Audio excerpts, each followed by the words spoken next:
আমাদের প্রত্যেকের লাইফে এমন একটা না একটা বন্ধু থাকবেই যার সাথে বন্ধুত্ব করার প্রথম দিন থেকে বাড়ির লোকেরা বলে দেবে যে এই মালটা সুবিধের নয়, এ তোকে ঠিক এক সময় না এক সময় বাঁশ দেবেই।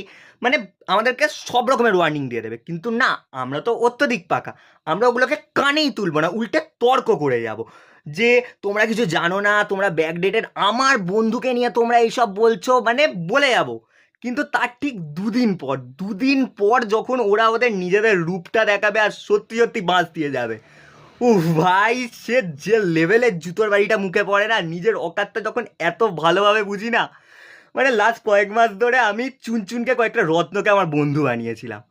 তার সাথে 24 ঘন্টা ঘোরা, আড্ডা মারা, গল্প করা, বাড়িতে 4টে কথা হলে 5টা কথায় তাদের নাম তোলা। বলতো কিন্তু বাড়ির লোকেরা যে দেখ তুই বেশি হয়ে যাচ্ছে, এই হয়ে যাচ্ছে, শুনতাম না, কানেই নিতাম না। দিয়ে দিয়েছে বাস, বাস আমি খেয়ে গেছি অলরেডি। এবার আমি বাড়িতে কি করে বলবো যে তোমাদের কথাটাই ঠিক? আমি কি করে বলবো যে হ্যাঁ তোমরাই যেগুলো বলেছিলে আমি শুনিনি, আমি গাধা? কি করে বোঝাবো? এখন আমার বাড়ির লোকেরা আমার মজা নিচ্ছে প্রত্যেকটা কথায়। এবার ওরা বলছে হ্যাঁ রে, ওরা তোর সাথে আর কথা বলছে না, এই বলছে না, সেই বলছে না। কি বলবো আমি? কি উত্তর দেবো? এই যে যারা শুনছো না, আমি তোমাদের সবাইকে ডেয়ার দিচ্ছি, দম থাকলে সেই সব বন্ধুগুলোকে কমেন্টে মেনশান করো। এইটা করলে তবে পাপটার একটু প্রায়শ্চিত্ত হবে, মেনশান করো এক্ষুনি।